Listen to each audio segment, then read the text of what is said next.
Innal hamdalillah nahmaduhu wa nasta'inuhu wa nastaghfiruh wa na'udzu billahi min syururi anfusina wa min sayyiati a'malina.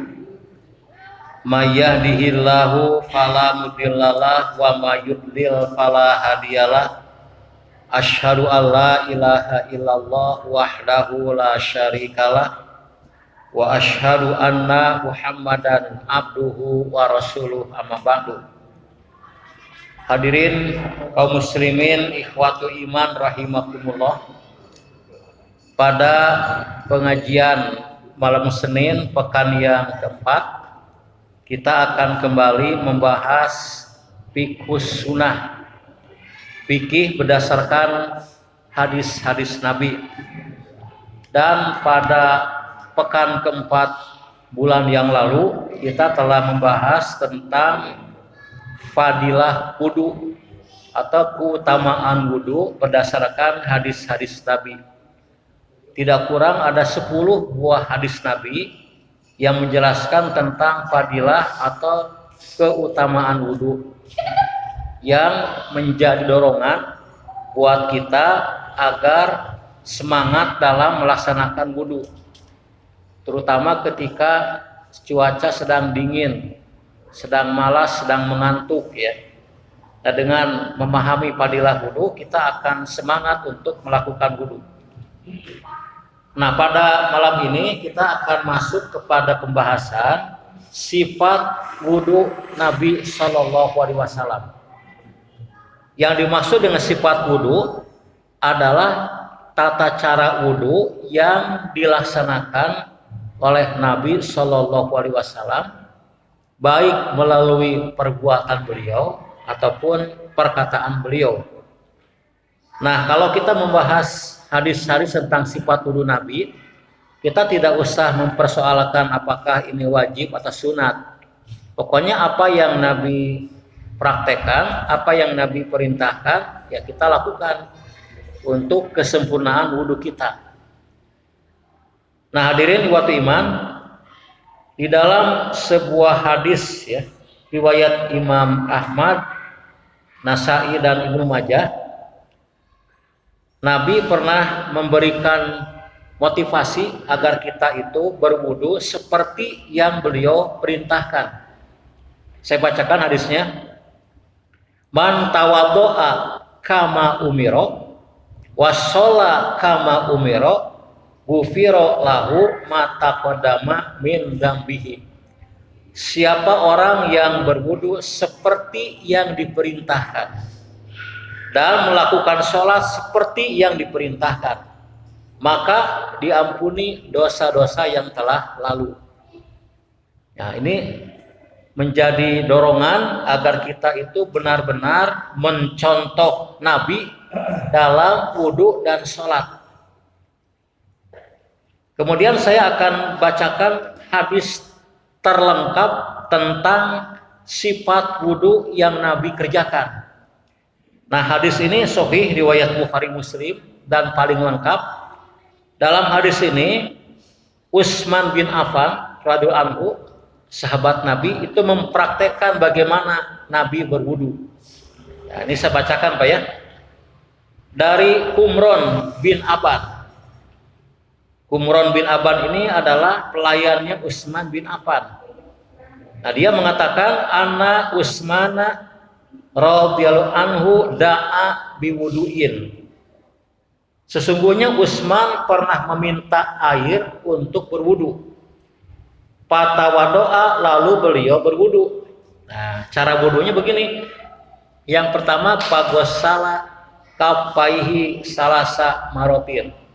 Beliau mencuci kedua telapak tangannya 3 kali. Telapak tangan itu 2 kan, yang kanan dan yang kiri 3 kali. Asuma madmado wastansaro. Kemudian beliau berkumur-kumur dan mengeluarkan air dari hidung. Tentu kalau mengeluarkan air dari hidung, airnya masuk dulu Pak. Jadi maksud 3 perbuatan, berkumur-kumur, memasukkan air ke hidung dan mengeluarkan kembali. Jadi air yang masuk ke hidung jangan dimasukin ke kepala, Pak, keluarkan lagi. Nah, itu tidak disebutkan berapa kali. Cuma dalam hadis ini itulah yang Utsman lakukan.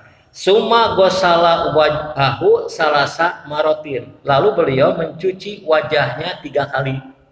Jadi setelah 2 telapak tangan berkumur, masuk air hidung dan mencuci wajah 3 kali. Summa gosala yadahul yumna ilal mirfaqi salasa marotin. Kemudian beliau mencuci tangan kanannya, tangan kanan sampai siku sebanyak 3 kali, Pak. Tangan kanan 3 kali sampai siku. Summa gosala yadul yusra misla dalik. Kemudian mencuci tangan kiri seperti tangan kanan tadi sampai siku sebanyak 3 kali. Ya, itu sudah kita ketahui. Nah, kemudian apa? Summa masaha ra'sahu. Kemudian beliau mengusap kepalanya.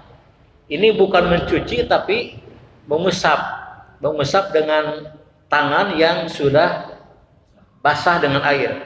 Bukan mencuci tapi mengusap. Dan bukan mengusap rambut tapi mengusap kepala. Jadi kalaupun orang tidak punya rambut alias BTK apa ya? Itu selama dia punya kepala, diusap kepalanya. Saya kan tidak punya rambut, kepala punya, ya punyalah kepala, ya kepala diusap. Nah, di sini disebutkan masaha ra'sahu. Beliau mengusap kepalanya tanpa disebutkan berapa kalinya, Pak. Nanti ada keterangan berapa kalinya. Nah, summa gosala rijlahul yumna ilal ka'bain salasa maratin. Lalu beliau mencuci kaki kanannya sampai mata kaki sebanyak 3 kali. Summa gosala yusra misla dalik. Kemudian mencuci kaki kirinya seperti itu.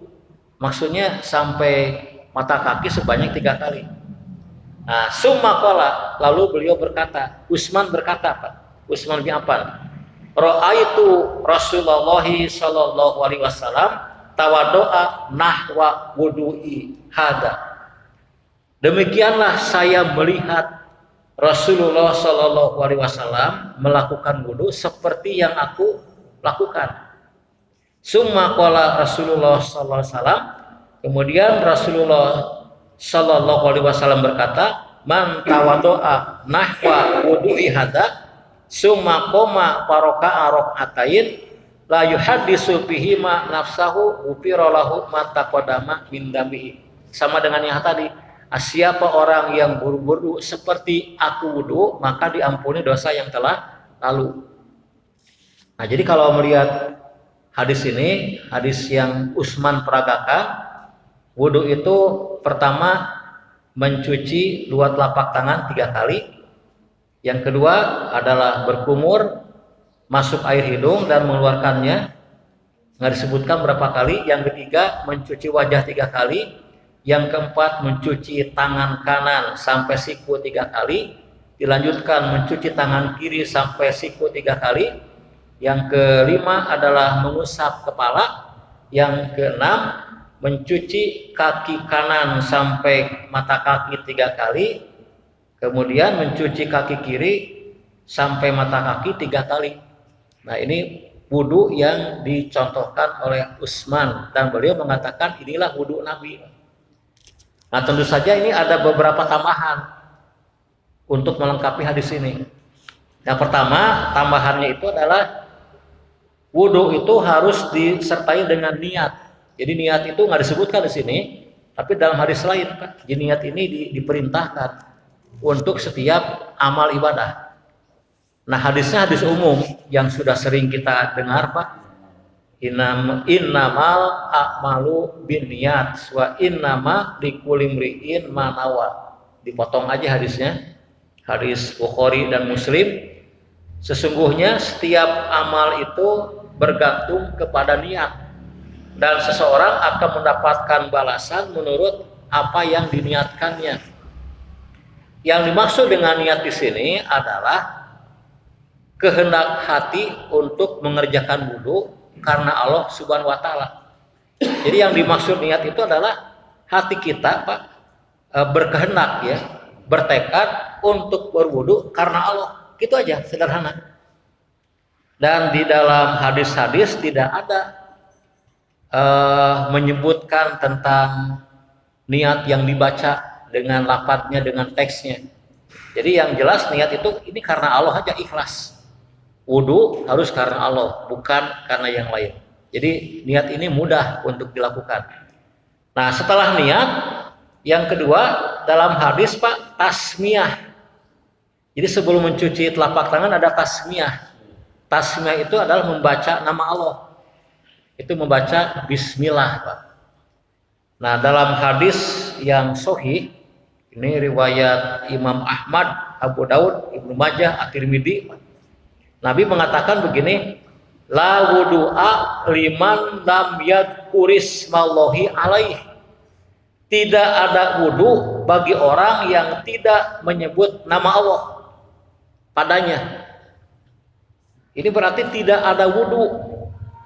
Nah, yang dimaksud tidak ada wudu menurut sebagian ulama, ya, Imam Ahmad bin Hambal, kemudian juga Hasan Al-Basri, Ishaq bin Ruwaihah, mereka mengatakan tidak sah. Ini pendapat ulama Pak, menafsirkan hadis ya. Jadi kalau orang tidak membaca bismillahirrahmanirrahim, Pak, tidak sah wudunya, kata Imam Ahmad. Karena dalam hadis kan la wudu'a, tidak ada wudu orang yang tidak baca nama Allah. Maka yang tidak baca bismillah atau bismillahirrahmanirrahim itu tidak sah. Tapi mayoritas ulama seperti Imam Syafi'i, Maliki, Hanafi berpendapat bukan tidak sah, tapi tidak sempurna. Jadi sah saja, cuman dia kurang sempurna, meninggalkan keutamaan. Ini wajar hadirin, menafsirkan hadis berbeda. Jadi supaya aman, supaya tenang, bacalah bismillah. Nah, ini mesti diperhatikan. Di kita itu banyak orang yang mungkin di kita mah enggak Pak, di tempat lain, bukan di sini nih. Orang yang tidak baca bismillah kalau wudu itu, yang dibaca bahkan niat Pak. Nawaitu rob al hadasil asgori atau nawaital wudu'a fardo lillahi ta'ala. Padahal yang diperintahkan itu baca bismillah, bukan baca niat. Niat itu dalam hati, niat karena Allah kita wudu gitu kan. Tidak ada redaksinya kalau niat itu, karena dalam hati. Justru yang harus diperintahkan dibaca itu bismillah. Dibaca itu tentu dengan dilafalkan, cuman dengan suara yang sir, pelan, tidak kedengaran orang. Jadi sekedar kita mendengar bismillah. Nah, baru yang ketiga, nah C, Pak, yang C di sini, yang tadi mencuci kedua telapak tangan sebanyak 3 kali Pak ya, yang tadi di awal disebutkan. Jadi mencuci dua telapak tangan 3 kali, yang Usman peragakan tadi. Atau yang ketiga, yang keempat, yang tadi yang keempat apa? Ada 3 perbuatan, madmadoh, istinsyak, dan istinsar Pak. Ini bahasa Arab semua ya. Madmadoh itu artinya berkumur-kumur, memasukkan air ke dalam mulut, tentu dikeluarkan lagi Pak. Kalau istinsyak, memasukkan air ke dalam hidung, menghirup air ke hidung. Kalau istinsar itu menyemburkan air dari hidung, dikeluarkan lagi. Dari mulut dikeluarkan, dari hidung dikeluarkan. Jadi ada 3 Pak, berkumur, memasukkan air ke hidung, dan mengeluarkannya kembali. Nah, ini akan kita bacakan bagaimana caranya yang sesuai dengan petunjuk Nabi Pak ya. Nah, saya bacakan hadis pertama. Ini adalah hadis yang dipraktekkan oleh Abdullah bin Zaid tentang bagaimana wudunya Rasul Pak. Nah, kata Abdullah bin Zaid Pak, Nabi itu begini, pamadmado wastansyako. Beliau lalu berkumur-kumur dan memasukkan air ke hidung. Jadi serempak, bukan dicicil Pak. Jadi dan memasukkan air ke hidung min kafin wahidatin, dari 1 telapak tangan. Jadi Pak, jadi bukan begini Pak. Jadi kalau Bapak ngambil dari air sungai atau dari bak atau dari keran, bukan begini, tapi dengan 1 Pak. Nah ini. Jadi kalau dengan 2 telapak tangan ini menyalahi sunnah Rasul. apakah masuk neraka? Oh, jauh teuing gitu Pak. Tapi menyalahi sunnah Rasulullah. Nabi itu min kafin wahidatin, dari satu telapak tangan yang kanan. Papa ala dalika salasan, beliau mengerjakannya 3 kali. Kalau tadi dalam hadis Utsman kan nggak disebutkan berapa kali Pak ya, ternyata 3 kali. Nah kemudian dalam hadis yang kedua Pak, ini Amr bin Yahya yang menyebutkan, ini hadis riwayat siapa nih? Hadis Muslim Pak. Yang kedua, pamad mado wastan syako wastan saro min salasati goropatin. Beliau itu berkumur-kumur dan memasukkan air ke hidung dan mengeluarkan dari hidung dengan 3 kali cedukan, 3 kali Pak, 3 kali melakukannya itu. Jadi digabung Pak, nggak dicicil. Jadi airnya sama, jadi air satu ini Pak, satu ceduk ini dimasukkan ke mulut sebagian masuk ke hidung, keluarkan gitu. Bukan begini kan, masukkan ke mulut dulu 3 kali Pak ya, ke hidung 3 kali. Nah, itu bukan Pak, jadi satu kesatuan. Nah sekarang bagaimana cara mengeluarkan air dari hidung? Nah ini Ali bin Abi Thalib itu memperagakan. Caranya begini Pak, Ali melakukan. Nah, Fa'adhola yadahul yumna pamala'a pamahu pamadmado wastan sako wanasyaro biadil yusro fa'ala dalika salasa marotin. Riwayat Abu Dawud, Ahmad dan Ad-Darimi. Beliau itu Pak memenuhi tangan kanan, telapak tangan kanan dengan air ya, kemudian memasukkan ke dalam mulut, ke dalam hidung, dan mengeluarkan dari hidung dengan tangan kirinya sebanyak 3 kali. Nah, jadi kalau kita simpulkan ketiga hadis ini Pak, kalau misalkan di keran ya, jadi bukan begini Pak, tapi dengan satu tangan setelah penuh masukkan ke mulut, ke hidung, keluarkan dengan tangan kiri, gitu Pak. Keluarkan tangan kiri. Jadi bukan dengan tangan kanan atau dua-duanya, dengan tangan kanan memasukkannya, tangan kiri mengeluarkan. Sambil megang hidung Pak. Kadang ulah hidung batur Pak, hidung sendiri Pak ya. Nah itu. Ini cara melakukan kumur-kumur, memasukkan air ke hidung dan mengeluarkannya. Jadi memasukkannya dengan satu telapak tangan, mengeluarkan dengan tangan yang kiri Pak, dising-siringkeun kata orang Sunda Pak. Itu 3 kali. Nah sekarang di kita kadang-kadang dicicil Pak ya, dipisah. Masuk air ke mulut 3 kali, terus ke hidung 3 kali, dikeluarkan langsung Pak. Dengan tangannya nggak jelas tangan yang mana, kadang-kadang dua-duanya, kadang tangan kanan. Jadi kalau mau ikut sunnah Nabi ya memasukkan dengan yang kanan, mengeluarkan dengan tangan yang kiri 3 kali Pak. Itu yang keempat Pak ya. Nah yang kelima ini sudah tadi mencuci wajah 3 kali Pak ya, itu tidak masalah. Kalau wajah kan sudah tahu Pak, batas wajah itu dari atasnya adalah tempat tumbuh rambut, bawahnya adalah dagu, kirinya telinga kiri, kanan telinga kanan. Itu dicuci Pak sebanyak 3 kali. Nah tambahan Utsman bin Affan menjelaskan, Nabi kalau berwudu itu menyela-nyela jenggotnya. Ana Nabi Shallallahu Alaihi Wasallam karena yukhalilu lihyatahu. Bagi bapak yang berjenggot, jenggotnya disela-selai Pak oleh tangan kita ketika mencuci wajah.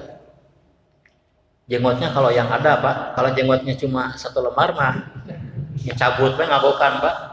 Nah itu Pak. Ya ini masalah wajah. Kemudian yang keenam, tadi udah Pak ya, mencuci tangan kanan sampai siku 3 kali, dilanjutkan tangan kiri sampai siku 3 kali. Ini sudah Pak, akan dibahas lagi 3 kali kan Pak. Nah yang keempat, yang berapa nih? FT yang 6, 7. Yang ke-7 tentang mengusap kepala. Nah, tadi kan global Pak, mengusap kepalanya kan itu global kan Pak, tidak dirinci bagaimana dan berapa kali. Nah tentang cara mengusap kepala itu ada beberapa hadis. Nah kita akan bacakan hadis pertama tentang cara mengusap kepala.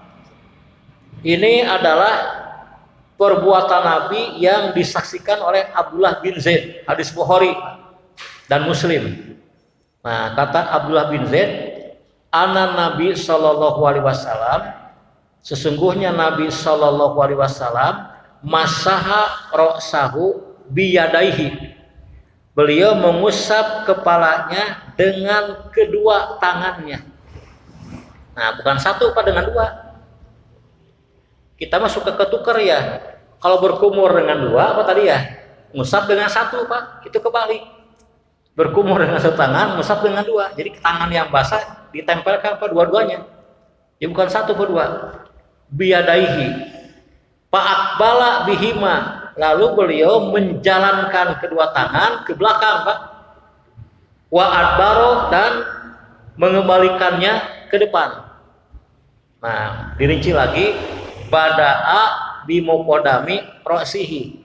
Beliau memulai dengan bagian depan kepalanya, ini di kening kepala ini, di tangannya tempelkan Pak. Summa dhahaba bihima, lalu menjalankan dua tangannya ila kopahu, sampai tengkuk punuk tengkuk. Nah, summa rodahuma, kemudian mengembalikan kedua tangannya ilal makan alati badaminu, ke tempat semula. Jadi ini Pak ya, belakangkan kemudian gerakan ke depan lagi, itu mengusap kepala. Belum selesai Pak. Dalam hadis riwayat Abu Dawud, Nabi mengatakan al udunani minaroksi, kedua telinga ini termasuk kepala. Apa kalau kemarin kan menyembelih sapi Pak, ada kepala sapi ya, itu ada telinganya nggak Pak di kepalanya? Ada kan Pak, telinga. Jadi telinga itu bagian kepala, ini kan telinga di kepala. Jadi telinga itu diusap dengan kepala karena bagian kepala. Nah, ini disebutkan Pak caranya dalam hadis yang lain. Ini hadis riwayat Abu Dawud Pak. Nah, summa masaha sallallahu alaihi wasallam birosihi. Kemudian Nabi sallallahu alaihi wasallam mengusap kepalanya Pak ya. Tadi udah kan ya.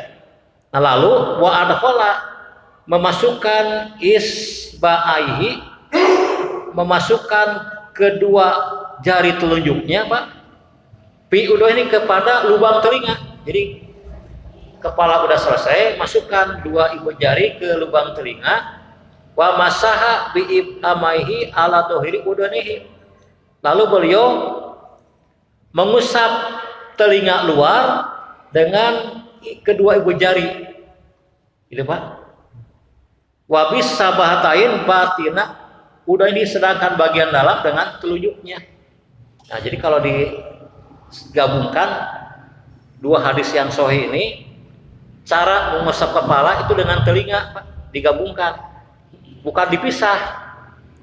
Sama dengan berkumur, masuk hidung, dan itu kan satu kesatuan. Kepala pun dengan telinga bareng Pak. Jadi disekaligus,kan kepala dulu Pak, jalankan ke belakang dua tangan, majukan ke depan, kemudian telunjuk diusapkan ke bagian dalam, yang ibu jari ke bagian luar gitu. Nah gitu Pak, itu cara mengusap kepala. Berapa kali? Kalau tadi wajah Pak ya, berkumur 3 kali, mencuci tangan 3 kali, wajah 3 kali. Untuk mengusap kepala, nah itu ternyata hadis-hadis yang sahih menyebutkan 1 kali Pak, bukan 3 kali. Mana hadisnya Pak ya? Saya bacakan hadisnya Pak. Wa masaha bi ra'sihi wahidatan, Abu Dawud At-Tirmidzi. Beliau mengusap kepalanya wahidatan, 1 kali Pak. Itu menjadi penegas, bukan 3, 1 kali.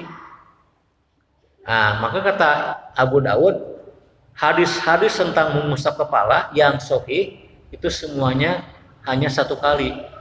Yang menyebutkan 3 kali ada dalam hadis-hadis yang dhaif. Jadi yang sahih 1 kali saja.